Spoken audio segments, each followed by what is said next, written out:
in this video we will discuss OSI model and its layer in detail. ठीक है, तो सबसे पहले क्या करेंगे, OSI मॉडल की जो है डेफिनेशन करेंगे. OSI stands for open sister interconnection. OSI की जो फुल फॉर्म है वो है ओपन सिस्टर इंटरकनेक्शन.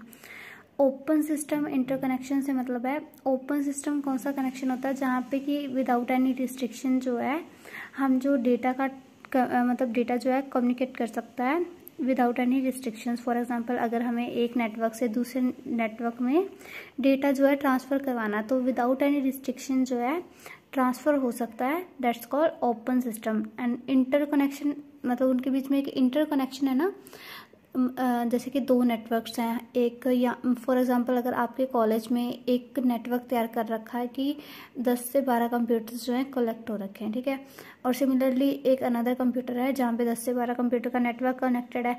हम उन दो कॉलेजेस के बीच में भी तो डेटा जो है ट्रांसफ़र कर सकते हैं ना. That's called interconnection between the network and that's called open system interconnection. ठीक है, उसको बोलते हैं ओपन सिस्टम इंटरकनेक्शन की कोई भी जो है दो नेटवर्क्स आपस में डेटा जो है ट्रांसफ़र कर सकते हैं. It has been developed in ISO के द्वारा जो है ये डेवलप किया गया था. ISO की फुल फॉर्म है इंटरनेशनल ऑर्गेनाइजेशन फॉर स्टैंडर्डाइजेशन. ठीक है, इन ईयर ऑफ 1984 में ये जो है OSI मॉडल डेवलप्ड किया गया था ISO द्वारा. It is a 7 layered architecture with each layer having specific functionality to perform. इसमें क्या है, 7 लेयर आर्किटेक्चर है, मतलब डेटा जो है किस तरह से ट्रांसफ़र होता है वो इन 7 लेयर्स में दिखाया गया है. ठीक है, तो हर लेयर की जो है अपनी एक स्पेसिफिक फंक्शनैलिटी है कि हर एक लेयर जो है अपना उसका एक ख़ास काम है. ठीक है, all the 7 layers work collaboratively to transmit the data from one person to another across the globe में मतलब पूरे वर्ल्ड में कहीं भी अगर आप एक पर्सन से दूसरे पर्सन को डेटा ट्रांसफ़र करना चाहते हो, ठीक है, तो वो इन 7 लेयर की कोलैबोरेशन से, जब ये 7 की 7 लेयर अपना अपना फंक्शन जो है स्पेसिफिकली परफॉर्म करेंगी तभी वो डेटा जो है एक पर्सन से अनदर पर्सन को ट्रांसफ़र हो सकता है. ठीक है, this is a basically 7 layered architecture model. जिसमें फर्स्ट लेयर है फिजिकल लेयर, सेकेंड लेयर है data link layer, then network layer, transport layer, session layer, presentation layer and application layer. ठीक है, तो इसे याद करने का तरीका जो है, आज फिर से टेस्ट नहीं देना पड़ेगा.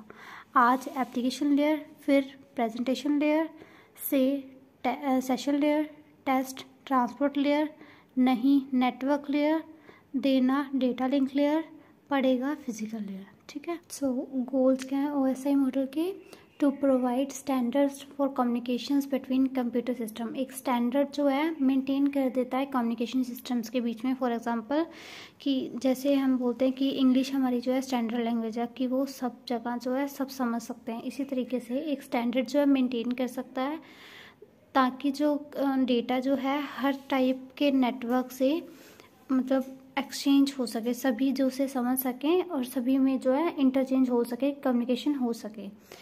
To remove technical hindrance and stammering of communications between systems. क्या है मतलब जो hindrance है मतलब कुछ जो बाधाएं कह लो, मतलब जो रुकावटें हैं उन्हें हटाता है. एंड स्टेमरिंग होता है नॉर्मल लैंग्वेज में जैसे हकला के बोलना, मतलब कॉन्टीन्यूअस ना होना, रुक रुक के किसी चीज़ का जाना, तो उस कॉन्टीन्यूटी को मतलब बरकरार करता है जिससे कि कम्युनिकेशन जो है सिस्टम में आराम से अच्छे से हो सके. To define point of interconnection for the exchange of information between system. ये वो पॉइंट्स जो है डिफाइन करता है कि जब इंटरकनेक्शन में एक्सचेंज होती है इन्फॉर्मेशन. फॉर एग्जांपल अगर एक नेटवर्क दूसरे नेटवर्क के साथ कनेक्ट है, इंटरकनेक्ट हो गया ना, वो मतलब इंटरकनेक्शन ये होता है कि दो जो आपस में कनेक्ट हो जाए, है ना. तो इंटरकनेक्शन में जो डेटा ट्रांसफ़र हो रहा है तो वो कैसे हो रहा है, उन पॉइंट्स को वो अच्छे से जो डिफाइन करना सिखाता है हमें OSI model. To increase ability to communicate. इससे क्या है, हमारी एबिलिटी जो है कम्युनिकेट करने की बढ़ गई है, ऑब्वियसली बढ़ गई है. अगर ग्लोब में कहीं भी अपना डेटा जो एक्सचेंज कर सकते हैं तो हमारी जो कम्युनिकेशन की एबिलिटी है वो काफ़ी ज़्यादा इंक्रीज़ हो गई है.